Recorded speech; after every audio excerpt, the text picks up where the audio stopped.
I'm honored to be part of CEO for a Day. Andrey is an exceptional entrepreneur, and the prospects of positioning this company is very exciting as to what he has in mind. I'm passionate about this opportunity to use my expertise to hopefully help him bring this deal to a close. Jeff, Andrey, glad to see you. Nice to glad be to have here. you.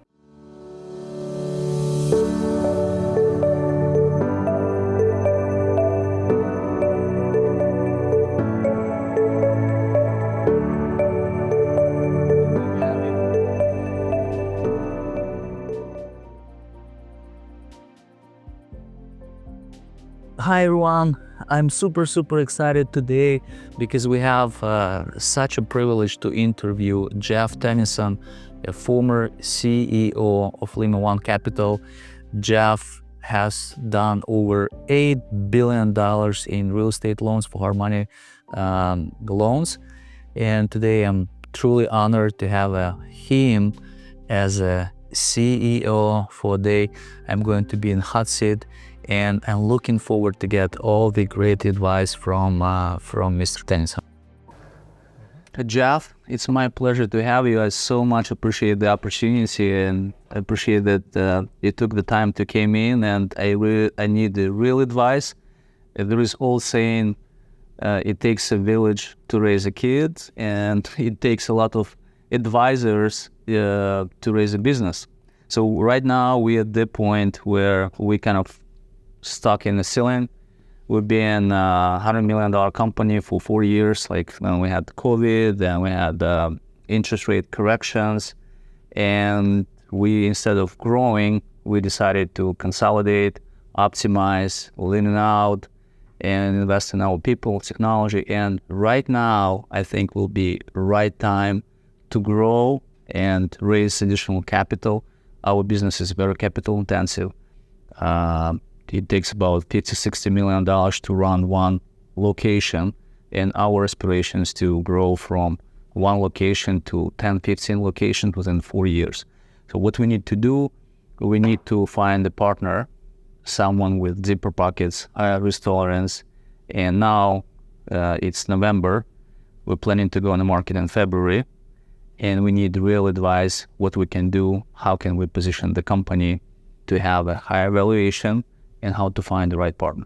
And maybe you can share your experience, how you grew the company from $200 million to $2.5 billion, and what was the process, at what point you brought a partner in the company, and I can learn from you. Well, happy to be here. You're a someone that we have always appreciated at Lima One Capital. You were one of our early borrowers who recognize the value of fix and flip space and what can happen, and have done a terrific job in your marketplaces demonstrating the value of what I would call a sophisticated real estate investor. Because what I've observed you've done is, get focus on having good people, really having a process. I mean, your firm has done a really good job having a process, having technology, having things in place that, quite frankly, Andrey, most of our real estate investor borrowers don't have in place. It's much more of a fly-by-night, not having those things in place. So I think the good news about where you are today is you've used that time, used the capital that you have had to create a really good foundation. And it's my pleasure to join you and have some conversations about how to grow. Lima One Capital is the most recent exit and growth company. This is my 5th mortgage company that I have built and transacted, sold. And my largest one was a subprime mortgage company back in 1998, where we started with 45 employees. At the peak, we had 1,400 employees. When I got there, we were doing $20 million a month of originations. At the peak, we were doing $2 billion a month of originations. And so And the challenge in that growth is how do you not only grow the business, how do you keep people and the culture and the other components that make that work? Most recently is Lima One Capital. When I arrived at Lima One in January of 18, we were doing right at 20 million a month again, and had 65 employees, wanting to build it to become to $1 billion originator as soon as we can get there. And over the next 4 years, we were fortunate to eclipse the $1 billion. And currently we have 325 employees. We're doing 200 million a month. This past year we did 2.5 billion of originations, and 10x growth from coming in 18 to where we are originating today as one of the largest, probably the largest, second largest retail originator in the business purpose lending space. Perfect, Jeff. That's why I invited you to learn from you, because over the years you have built a playbook how to do that. And here's a financial profile of the company with $100 million right now. We have 45 employees, and we are in 3 markets and want to grow to 30 markets, maybe 20 to 30 markets, and want to grow from $100 million to $1 billion. And we have 4 years to do that.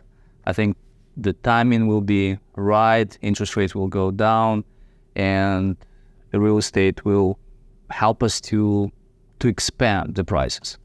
I think you're exactly right. I think this is a great time to be exploring growth and scalability. I was just in Las Vegas at the Asset-Backed Security Conference and talking to capital partners about this industry and what they're looking for, and I was amazed, and this was September of this year, I was amazed at how many of those investors, there's a lot more capital looking for fewer loans and fewer assets that are available today, which gives us a great time and a great opportunity to grow. Awesome. So, Jeff, how can I do it faster with less efforts? Like if you were me, what should I, what should be my action plan to grow the company? Well, when I land at a new company that I know wants to scale, that I know wants to grow, what I really try to do is break it into 4 questions that I need to ask myself as the CEO, and I need to make sure I've got it. Those 4 questions are, what do I want? What is the goal? What is the vision for where we're trying to go? You said you're at 100 million today. You want to go to $1 billion. You need outside capital. Those kind of things seem to be pretty clear with the vision of where Andrey wants to take your company. The second question then is, what do you have to do? What are the things today? And I think that's what you're asking me today, being CEO for a day. What do you have to do to get there? In almost any business, to me, it starts with, what are the resources that you need to be able to get that? And is the market capable of providing those? And I categorize the resources into 2 things: money and people. I think as we just chatted, I think the timing for capital, the kind of New York institutional group, the private equity firms, the mortgage REITs, they're all very interested in this asset class, both on the loan side and on the actual asset class. We saw the growth and explosion of Invitation Homes and others. So this is now becoming much more institutional asset, not some creative entrepreneurial dream that may or may not work. I think the institutions know it works. Now they're looking for assets, and they're looking for the right assets to put in that. I think the question next is okay, what could get in the way? If the capital's there, on the capital side, what could get in the way of it not being something that comes to your business versus it goes to somebody else's business? I think the other thing that is critical as far as is what could get in the way, and why would the capital partners give the funds to Homestead Road instead of all the other options they have, And so what's the value proposition that you can give them that's unique? And so as I looked around when we were doing the same concept with needing capital, the first question was, do we have the infrastructure that would impress institutional money? What they don't want is a fly-by-night, chaotic, fly by the seat of your pants structure environment, because once you move to a larger capital source, they have a lot bigger constituencies they have to be responsible for other than you. And you think about it, the biggest challenge I see with entrepreneurs trying to sell their business is they still want to run it as if they own it and have all the responsibilities for it. And that's not the truth anymore. And so the question then they look for is, okay, how hard is it to build it, or is it already existing? If they have to come in and build it, then that's going to take away from your valuation. If you already have those key infrastructural pieces, it makes a big difference. I think one of the things that you've done really well is created that infrastructure. You've got systems for people to acquire properties, sell properties, do the renovation of the properties. You have very good processes. You have created a system that they will be impressed to see. So it's not just like, I've got to rely on Andrey to know the answer to all these questions, do it. No, it's replicatable over and over and over again. And so I think that's a real value that these people, so you'll need to put together your presentation to show these investors that that is a value prop that is really unique to Homestead Road that other people wouldn't have. Yeah, I think I like Stephen Covey quote. He said, start with the end in mind. And we started building everything like if we were to expand to 30 markets. We built a real estate platform, our own proprietary software with different modules. We have acquisition, disposition, construction. We have finance, it's lifetime KPIs. And we can just add those smaller companies to our platform. It takes about 3 to 5 years to go into market and to build a brand. And we don't have time because real estate is cyclical. So right now we're planning to grow both organically and also through acquisitions. And we also invested heavily in infrastructure, in our ERP.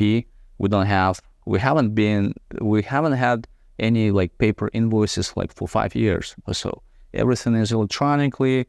You have invoice, it's submitted to our ERP, manager approves it, then it goes to accountant, and then his manager, he can send it back. Everything is so fast because when we were in 3 markets, like we understood that we cannot have invoices back and forward. We need to have controls in place, processes, and that's why we invested probably like $300,000 or $400,000 just in accounting system. And we wanted to make sure that we bankable. Like we have 5 years of audited financial statements. We prepare the company to do quality of earnings report. We have job description, KPIs for every single person. We also gave management options. Mm-hmm. They have a profit center. If we get capital, they will get extra cash for doing that.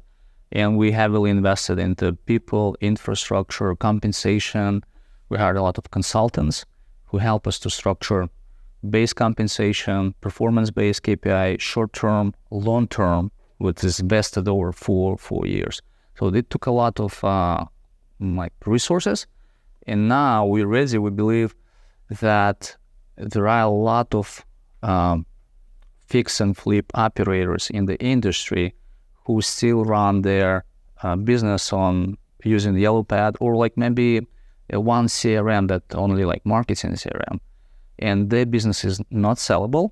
So what we can offer them, we can come in, we can offer to participate in our real estate platform and maybe sell to us. And then what we're saving time, because it takes like what we learned, it takes a lot of time to get those contractors in place, understand the market, different pockets. It's just time. Mm-hmm. And what we buy in time.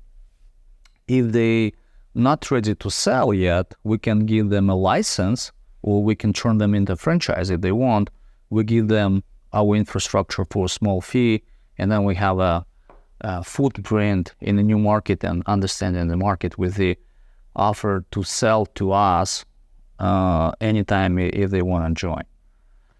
Well, and I think those are the things. I mean, I talk to my team a lot about, an opportunity of a lifetime must be seized in the lifetime of the opportunity. And so, as the window opens for capital, as the window opens for interest rates, I think today we're getting ready to go into a lower interest rate environment, which should increase the supply of opportunities for houses. I think what a new capital partner is going to look for when they come into this is, okay, we don't want to, what they typically don't want to do is micromanage you and the team, but they want the team, you and the team to be micromanaged, if that makes sense. Mm-hmm. And so what you got to say is, okay, can we look at Homestead Road and see that they have processes and procedures that can consistently make the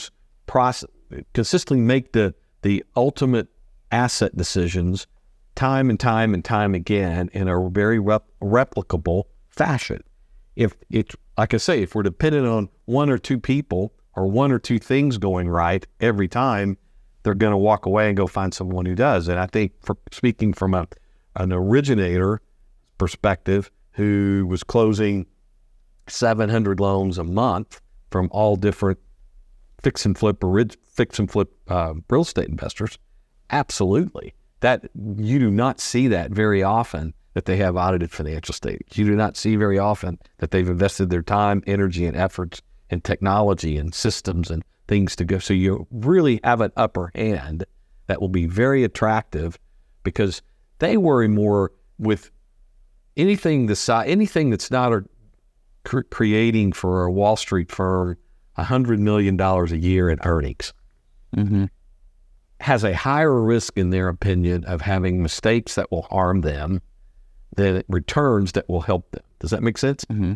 So that's what they're trying to look for, is what do we have to worry about with Andrey, with Homestead Road, that could cause us embarrassment, risk, market problems, any of the kind of things that and so the fact that you have those systems, the fact that you have those processes is really good. The fourth question we hadn't gotten to is, how do you measure and hold yourself accountable to reach those? And that's what I look for when I come into a company and I try to understand, okay, yeah, they've got a good vision. They've got the resources. We've found a way to get the resources we need, but we've committed to do X, Y, and Z, whether it's to get to $1 billion, whatever the commitment is done. Do we have the right people, and do we have the right measurements? And so, probably the next thing to talk about is probably people. If you're going to get from $100 million a year to $1 billion a year, a 10x multiplier of where you're doing, do you have the right people, and do you have the right people now? And I think that's typically the mistakes I see, is people say, once we get to a point where we have this much, then we're going to hire the right people to do it. And because we don't have the capital. So what we did early on at Lima One was we went out and found the best people that we could find for the roles we needed, knowing it was a little more expensive than perhaps we really wish we would have been able to spend. But we knew we would need those people as we got to it, and to ramp people up takes a long time. And so oftentimes the mistake I see entrepreneurs make is they won't invest in the right people, in the right seats, until further down the path, and they miss that opportunity to scale and grow the processes. So would you suggest us before, because our objective, or number one, within 12 months to get additional capital and bring a partner, in my thought process, if we have a smart partner, they will help us to bring those people like CMO, like CFO, maybe business development officer, executive, or should we hire them right now and not wait till we get the capital? The answer is yes to both. And I think that's the balance the CEO has to make. You can't hire all those people because you're not there yet. So you have to identify, okay, what are the key components? For example, one is if we put all of our money with Andrey, what happens if he, God forbid, gets hurt, maimed, it can't continue to do what he's doing? Is there a number two person? Is there someone else we can see that could carry it on if something would happen to Andrey in that process? Mm-hmm. That person needs to be on board now, and so that they see that there's redundancy in leadership outside of one individual. Two, then what are the key components of your business that are critical that maybe aren't performing well today? And you would like for them to be, oftentimes the struggle I see with entrepreneurs is the loyalty factor. They have people who have brought them so far in this process, and what got you here can't get you there. Mm-hmm. And they wait too long to hang on to that person who can't get them to where they're wanting to go out of just loyalty to that person, which is human nature and appropriate. But you've got to make sure you've got the right people for the critical functions that they're going to be looking for. In this example, you've got to be going out and find, do you have the right, person that has the ability to go buy the properties that need to be bought to get you to, $1 billion in annual revenue? If not, that person needs to be on today. You can always hire someone for the financial side of the business once you get someone in. You don't have to have that today if you have other controls in place. Probably don't have to have, a chief human resources officer today. You don't need so you've got to have a portion of those people now, and you've got to be prepared for the vision to take more of those people as you get the money, and you can articulate to the capital partner coming in, these are the spots that we're working on that we will hire with this money, and here's how we will do it. Here's the people we will look for. Yeah, we hired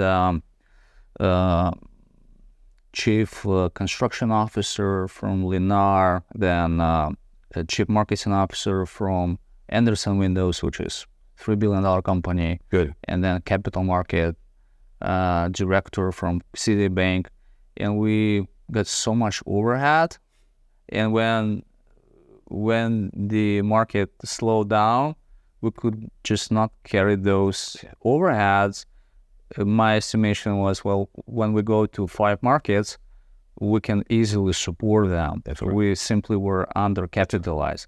And now, my second time, I don't want to make the same mistake. Like, we need to make sure that we have enough capital, because we were at one point, a couple times, we were short like $2 million. Like, we didn't really know how to service the debt to pay the payroll. And when you grow to the certain point, you cannot call your friends and say, hey, do you have $2 million? So I would just identify the 2 or 3 critically strategic positions you don't have today, mm-hmm. that you would need to show off to your capital partners. And it doesn't need to be 10, but it probably needs, obviously you're going to be a major part of this. You need someone who could be seen as your number 2 person.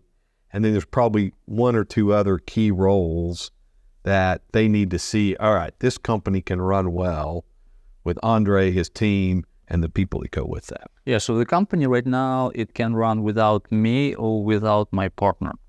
We have a chief underwriter, we have marketing team, we have operational team, and they do really, really good job. I'm so thankful to them. And I don't know, what should be my next position, probably opportunity to hire maybe director of operations, someone who can streamline our processes. We certified our team in Six Sigma, lean operation, tooling out, and to speed up the processes. We have human resource leader, but it's a fractional position. And we have a CMO, which is critical position. We also have it fractional. So we don't need to pay $250,000. And maybe I thought when we have 3 locations of capital, committed capital, then we can start filling those positions.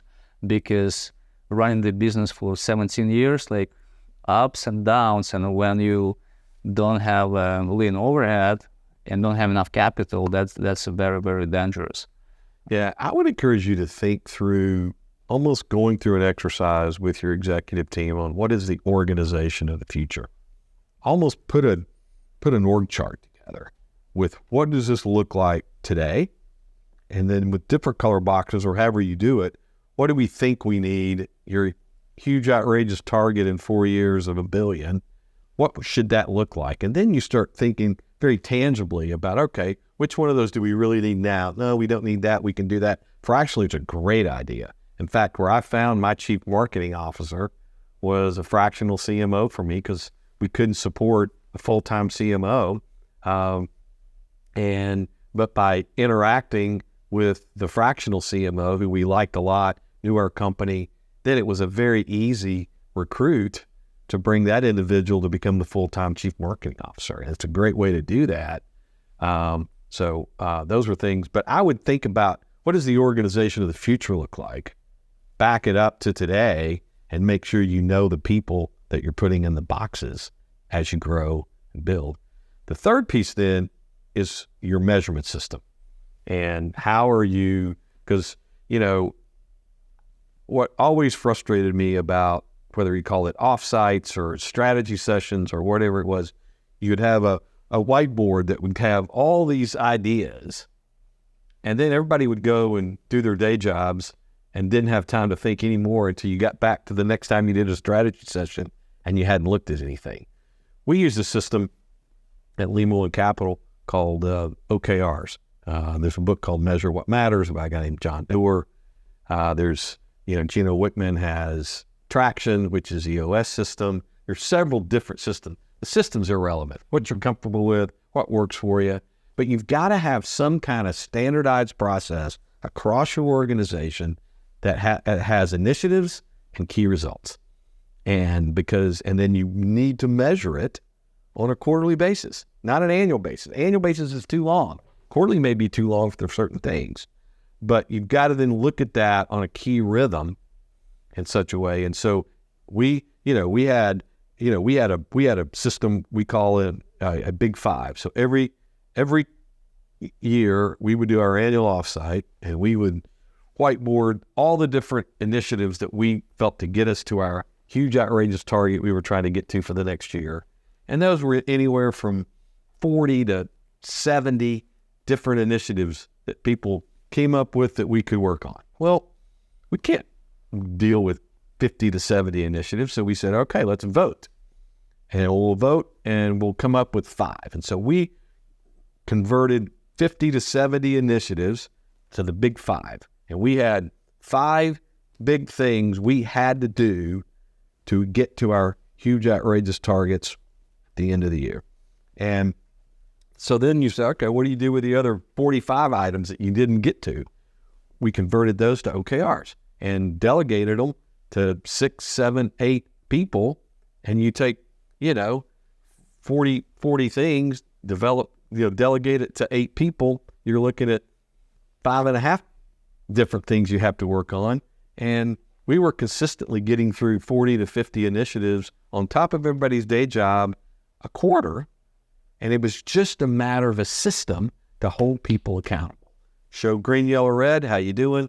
And so those are the things that I think of as a CEO coming in, trying to get to a goal, get to a growth, and making sure, we've got the right systems, the right people, the right capital, and ultimately the right plan to execute. Yeah, that's a great point and great book. I love that book. We have started using Traction about 10 years ago, because Traction is very popular in Minneapolis. Yep. And then we started doing scaling up. Yeah. Vern Harnish. And this OKR. So every person in the company has 3 to 5 numbers, key numbers. And I also rewritten every single job description. Instead of having a long job description, they have a role, requirements, expectations. It really clearly states what numbers we're shooting for, why it's important, and I want to keep them accountable because I want to lead, manage, keep people accountable. So that one we have. And we use green, yellow, and red and we have a Monday morning huddle, and we decided to be transparent 100%, especially when we were going through tough time, because people were concerned like how the company is doing. So, okay, well, now we have the goals, and the advice that I want to ask you, let's say, what do you do if the company, if the team doesn't achieve the goal? So we're in red. So how do I present it? I just show, hey, we haven't achieved the goal, and and I get the feedback from some people that they work so hard, and they did everything that they could, and they didn't achieve. And like, I'm telling that this quarter was not good, but in their mind, it was good. Yeah. But we didn't hit our target. So now I'm a little bit careful what they say, especially when we have a lot of people in multiple locations, and I want to have a clear communication. So how do you deal with that when the team didn't achieve the goal, but in their mind, they had a great quarter? Yeah. But we're in the red zone. The red zone is for us when we're below 80% of the goal. So, first of all, compliments to you for transparency, because I think that's so important. You think about a high growth company, the volatility is big. I mean, and particularly in a transactional business like you're in and I've been in, the grind, it's every month people are having to get what they either didn't do last month. You don't get any credit for overachieving last month, because you'll need it later. And so, and if you underachieve, then you got to catch up. And so there's this constant grind. So first of all, compliments to you and your team for the transparency and communication, because the best time to communicate is when things aren't going great. It's easy to communicate when everything's going great, but if people really know and have transparency, it makes a real important. We purposely ask people to stretch. Again, we use the OKR system, I get no financial benefit from John Doerr's books, but that's just what we use. That's just what we use. So we encouraged our people to stretch on their OKRs every quarter, and actually wanted to see a portion of those not get done, because if you have everything in the green every quarter, people aren't stretching hard enough. And so it's that constant balance to do that. We didn't tie our OKR system to compensation, because again, that avoid people sandbag and people do things that they shouldn't do.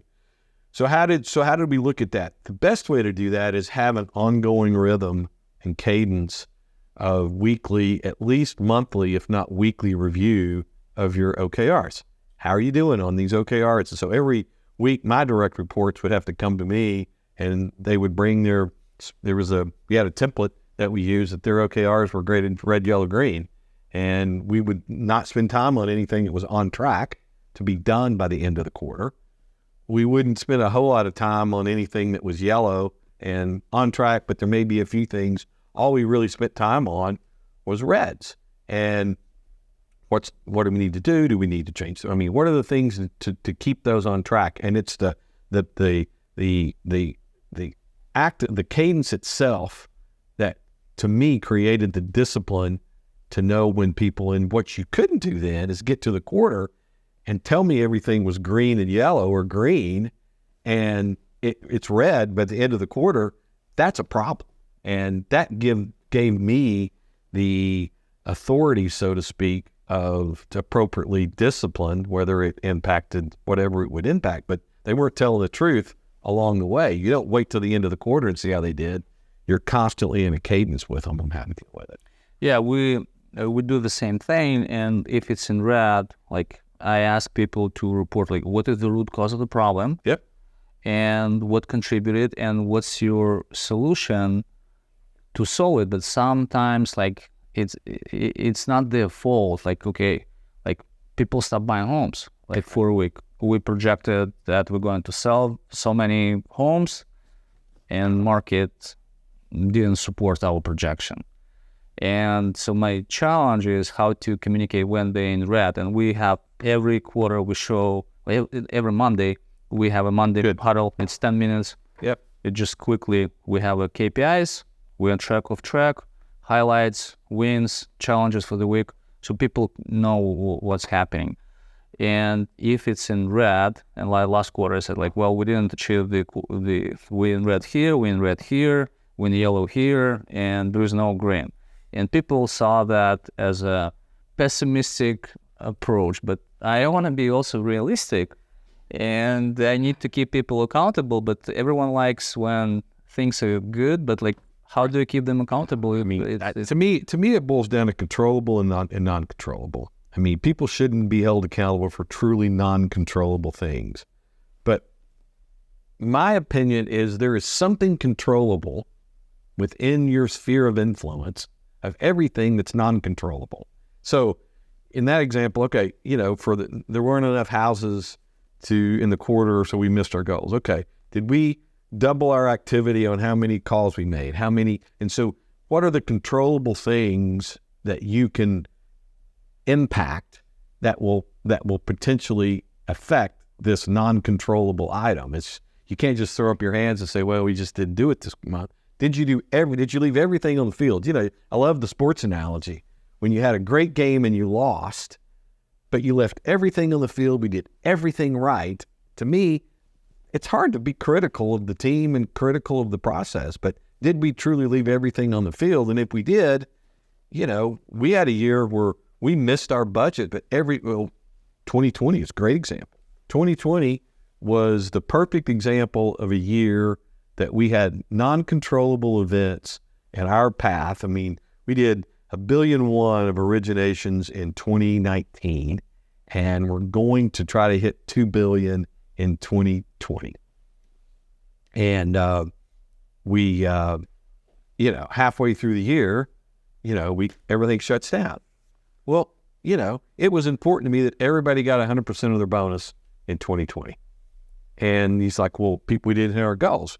Well, yeah, but we did every single thing, and because of that, our market cap, the value of our company at the end of 2020 was double the value of it at the end of 2019, because we did all the right things. We kept the people in place. We did every single thing perfectly right that we could control, so that the non-controllable didn't destroy us. Mm-hmm. So if you were in my shoes, I like your point about if we didn't achieve the goal, like did we double number of calls? And probably I didn't ask this question, so I'm going to adapt it right away. And because we were in red on sales, right, for this month, and I want to ask, what can you control? Yeah, that's not controllable. Okay, yeah. I agree with that. But what can you control to impact the non-controllable? Mm-hmm. That's a really good point. The question that I want to ask you, if you were me, what would be the framework you can adapt to think who should be my next hire? Because I don't want to do everything myself. I want to bring experts. It's not how to do something, it's who knows how. Right. And in my business, what should be my next hire? So my next 12 months objective is to bring a capital partner. So I brought chief exit advisor, investment banker. He's in YPO. I also attended Harvard OPM, so we have a really good connection. I brought advisors. Like I appreciate that you came in, and we have a lot of people that want to ask advice. But who should I hire right now on a permanent basis in a company to help me? Like, how would you? Yeah. What would be the framework? How you process that information? What questions you would ask? So first, I think you ought to look at your calendar and say, okay, where am I spending time on things that I should be delegating? I mean, you think about the CEO's role in this current stage that you're moving towards. You're responsible for vision. What is the vision that I want to get to at the end of this period of time? What's the strategy? You need to be spending your time on strategy to make sure the pieces are in place and working towards it. And then there's the tactical part of your role today is, what are the pieces like, do I need to hire a banker? Do I need to hire another consultant? I mean, those are the things that need to be taking your mind space and think space as you do it. So if you're dealing with other things that you can delegate, that's, issue number one that says, I need to either delegate it to somebody in my organization, or if they're full, I need to find someone. Could that be a chief of staff? Could that be someone that can really help you free up your activities in such a way that you can focus on the three things that are keeping the main thing: vision, strategy, and the tactics to make sure those strategies are being delegated across the organization. And then I think the other question you should ask yourself is, where am I annoyed by our performance as a company? What areas in the company do I get annoyed at the end of every month, at the end of every week, or the end of every whatever the time frame is? Those annoyances are probably gaps in either people or processes. And either someone's not doing it that you need to shore up the process, or they don't have the right people or the right capacity to handle the issues that are coming through that. And that was always what I would use to do it, is what's annoying me every day? What's annoying me every week, every month? And if I had those annoyances, I needed to fix that annoyance. And oftentimes that's the people that I needed. Yeah, that's a really good point. I'm thinking what I'm annoyed is when we have a clear goal on acquisition and disposition, and we on track and then like 2 weeks before the quarter ends, we off track.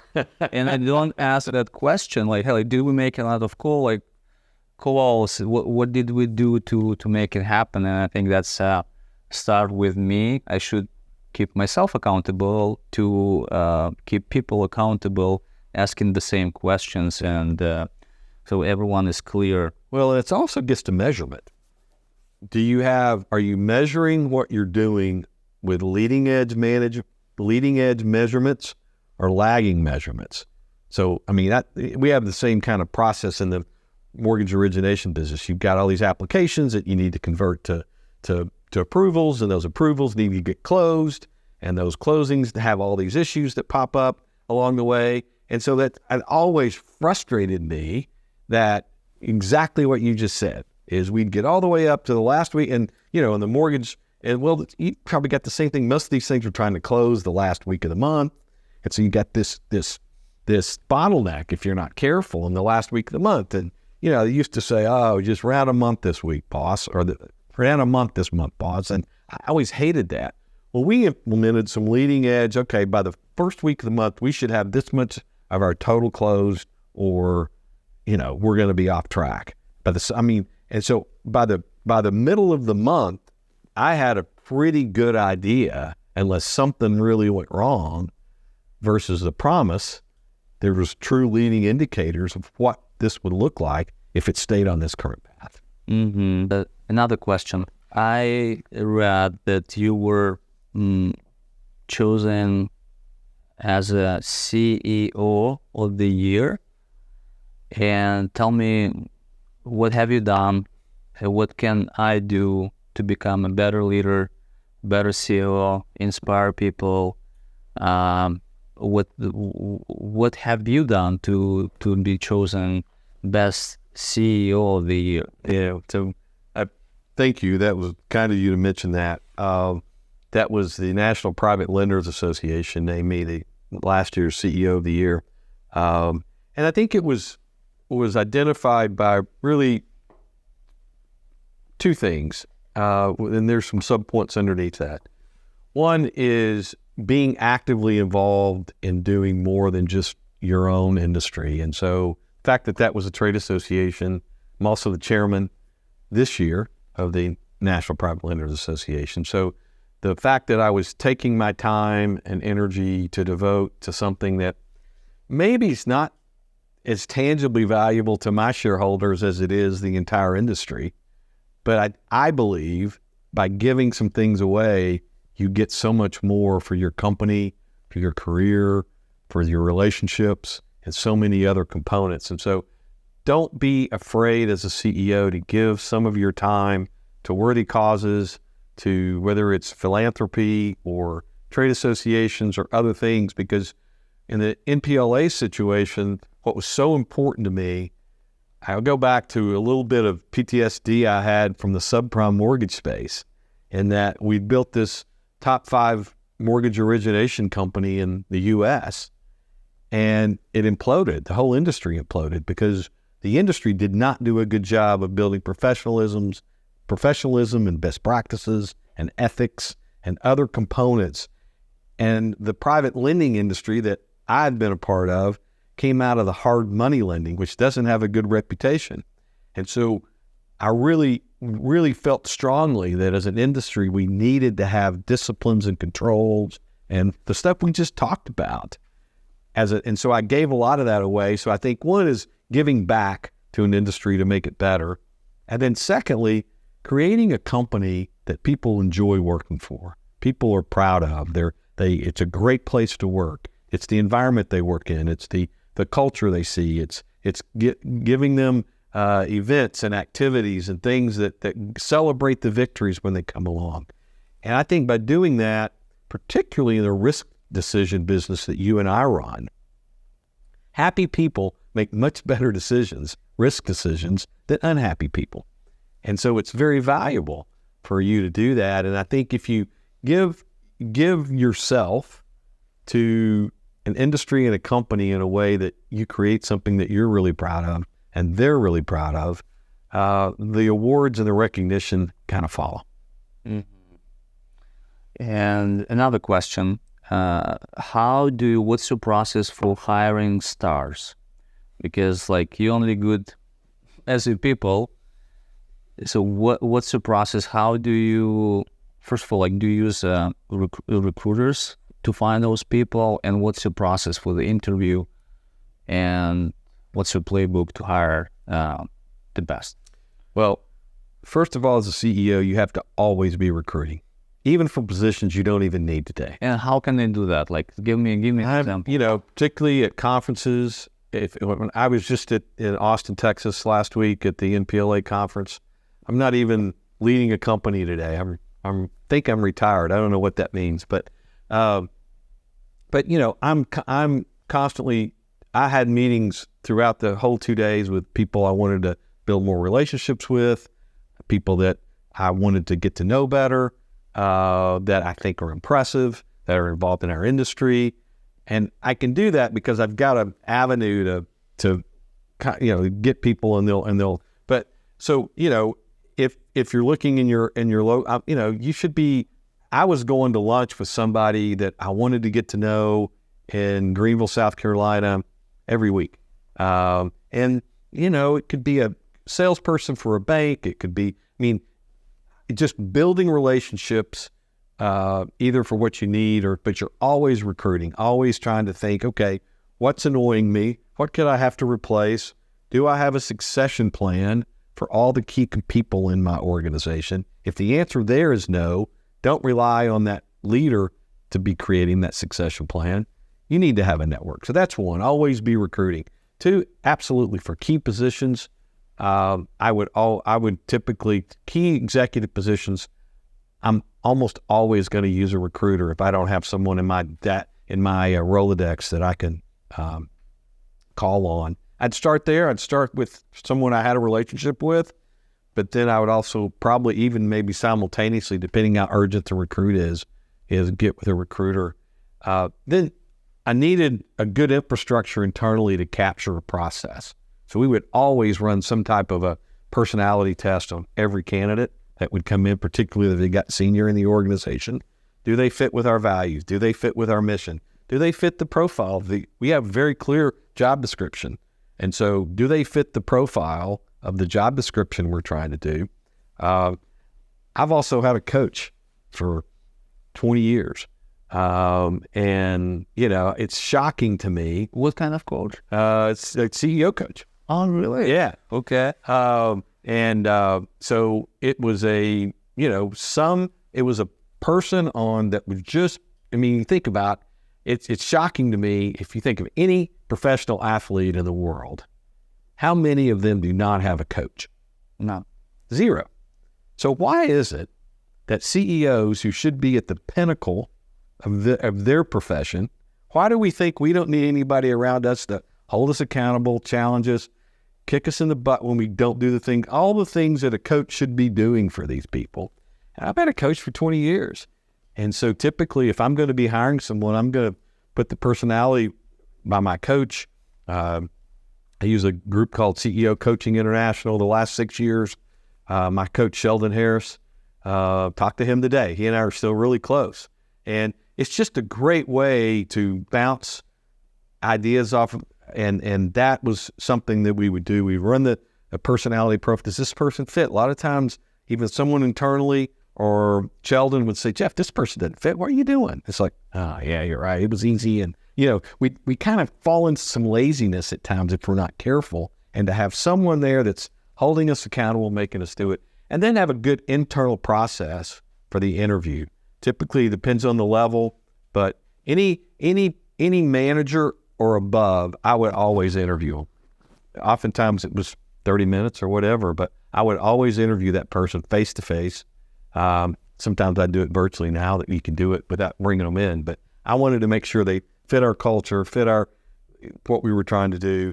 And then there was enough of a group talking to this person that at the end of the day or within 24 hours of that person being, I would call a 30-minute meeting with all the people who interviewed that person, and everybody would go around the room. I didn't have a vote. If I'm the hiring manager, whoever the hiring manager is doesn't have a vote. They have to sit there and listen to what everybody else said. And it was amazing how often you would piece together inconsistencies in the candidate's story that different people would hear and want that you would have never heard if you just only person to talk to. Yeah, amazing. Like we also, I think I learned Myers-Briggs, and Myers-Briggs is we great. also do Colby A index, make sure that the person fits. And I made a decision earlier on that I'm going to interview every single person who comes in for culture, because I want to set right expectations, accountability. We have positive mental attitude, and if person is a naysayer, like just like it's not the right place, he will not like this culture. The challenge what they have is, let's say, like we're $100 million company, and before I thought, well, if we want to be a $1 billion company, we need to bring people who used to work at the $1 billion company. But how do we attract those people? Because we're still a small company. So maybe part of the options is like profit center and set the vision and expectations. But like we need to, how do we find those and sell the vision and opportunity? Because let's say in Minneapolis, like, give an example, we have a lot of Fortune 500 companies, great, like Target, Ecola, Best Buy, like, and it's hard to compete because I'm a small company with negative reputation. I mean, not company, industry, negative reputation, like fix and flip, even though like we have NPS like 87, we have like very present NPS, Google Star Reviews, A+, Better Business Bureau, we have referrals, but people still a little bit cautious about the industry. That's my biggest challenge. And also, like, we're still a small company. I think two things come to mind as I think through that. One, there's no one who can sell the vision and the culture of the company than the CEO. And so I think you've got to be, your people have to be getting you involved at the right time with those in a way that will make a difference. Two, I think you've got to make sure you're selling exactly what the company really is. I wouldn't talk about being a fix and flipper. You're a real estate investor. So many people want to be a part of a real estate investment company out of college, and then we found so often earlier on, I mean, as we got larger and larger, we had the ability to recruit. People would come to us more because they knew of us. They wanted to be a part of it. They heard about our culture. But at the same time, we had to make sure we had a really good training and development program for entry-level people, particularly in most of the things. And, you know, you're in a larger city than we were. We were in Greenville, South Carolina, which is a town of probably SMSA of probably 750,000 people. I mean, Minneapolis is much larger than that. But you've got a lot more people vying for your talent too. So you need a really good training and development that people can come into, learn your business, but that also takes more ramp up time and more time to get to what you're trying to do. But we ultimately found, it's harder to find critical, you get to a point where you can't, there's a, forget the name of the book I read, but it was not hiring Miss Right, but Miss Right Now. Mm-hmm. And if you just have to hire Miss Right, you can train and develop that person to get her to where she needs to be. But if you need a critical manager or a critical executive, you need Miss Right Now. And that's where you have to go out and hire someone that fits today, that doesn't take the time to ramp up and learn. They've got to bring their skills to Homestead Road, not wait and let you teach them. Jeff, I took a lot of notes, and I think I need to process information, go back and kind of debrief and come up with the list of actions. And is anything else, like now you learn my story, you learn the business, is anything else you would like to add so I can take immediate action, let's say next 30 to 60 days? I'm not sure it's anything that we haven't talked about as far as the business being prepared for what you're trying to do. I would encourage you to don't forget to do due diligence on your capital partner. They're going to do due diligence on you, but do they fit the culture? Do they fit the environment? Are they allowing you to do the things post-deal that you want to do as the leader and the entrepreneur? There's so many companies that I see that capital comes in and then takes control, and it's a miserable experience that people look back on and say they wish they had done it differently. So do due diligence on them, because you have options, and take advantage of the quality company you've built and make sure you do due diligence on them as well. Jeff, I appreciate your advice so much, and we are hungry. So we're going to a dinner. We have a reservation in 5 minutes. Great. Thanks a lot. It's been great. Yeah. Thanks.